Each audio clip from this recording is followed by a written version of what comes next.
আমরা যদি অল্প সময়ের মধ্যে এই সার্কিটের তুল্য রোধ নির্ণয় করতে চাই, সেক্ষেত্রে আমাদের প্রথম কাজটা হবে সার্কিটের এ প্রান্ত এবং বি প্রান্তকে টেনে সোজা করা। এখানে এ প্রান্ত এবং বি প্রান্তকে যদি আমরা টেনে সোজা করি, সেক্ষেত্রে চিত্রটা হয় ঠিক এরকম।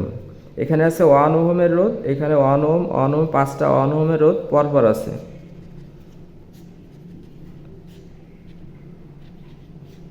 তো এইটা হচ্ছে 1 ওহম, এইটা 1 ওহম 1 ওহম 1 ওহম এবং 1 ওহম, অর্থাৎ এই যে এই পাঁচটা 1 ওহমের রোধ আমরা এখানে যুক্ত করলাম।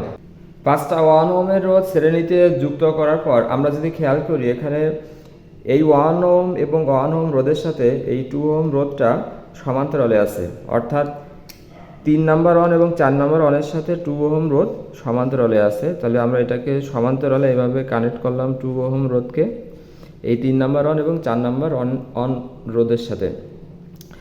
এরপর আমরা যদি খেয়াল করি, এই যে 2 ওহম যে রোধটা আছে, এই রোধটা এই 1 এবং 1 বাদে বাকি সবগুলো রোধের সাথে সে সমান্তরালে আছে। তাহলে এই 1 এবং এই 1 বাদে সবগুলো রোধের সাথে এই 2 ওহম রোধ সমান্তরালে আমরা কানেক্ট করলাম। এখন এই 1 ওহম এবং এই 1 ওহম রোধটা যেহেতু শ্রেণীতে আছে, তাহলে এদের তুল্য রোধ হবে RS = 1 + 1, অর্থাৎ 2 ওহম। এবং এই 2 ওহম রোধের সাথে এই যে 2 ওহম যে রোধটা, সেটা কিন্তু সমান্তরালে আছে, এই 2-র সাথে এই 2 সমান্তরালে। তাহলে 1/RP তুল্য রোধ হবে 1/RP = 1/2 + 1/2। তাহলে 2 যদি লসাগু হয় উপরে 2 আসে, তাহলে 1/RP = 1 আসে। তাহলে RP তুল্য রোধ = আসতেছে কি 1 ওহম, অর্থাৎ এই 3টা রোধ মিলে যে তুল্য রোধ সেটা আসতেছে 1 ওহম।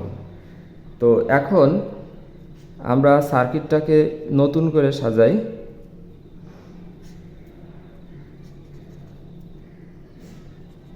এই 3টা মিলে 1 ওহম আসছে, তাহলে এখানে 1 ওহম হবে।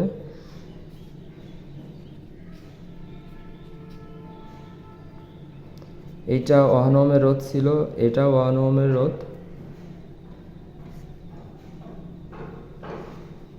আর নিচে এই যে একটা 2 ওহমের রোধ ছিল, এটা আমরা যুক্ত করলাম।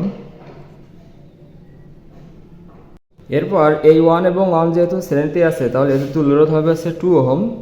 তো এই 2-র সাথে এই 2 আবার সমান্তরালে আছে, তাহলে এক্ষেত্রে একইভাবে তুল্য রোধ হবে 1 ওহম। তাহলে এইখানে আসতেছে এই 3টা মিলে 1 ওহম রোধ, আর এই সাইডে একটা 1 ওহমের রোধ ছিল। তো সব মিলে এই সার্কিটের যে তুল্য রোধ সেটা হচ্ছে 1 + 1 + 1, অর্থাৎ এর যে তুল্য রোধ সেটা হচ্ছে 3 ওহম, অর্থাৎ এই সার্কিটের তুল্য রোধ হবে 3 ওহম।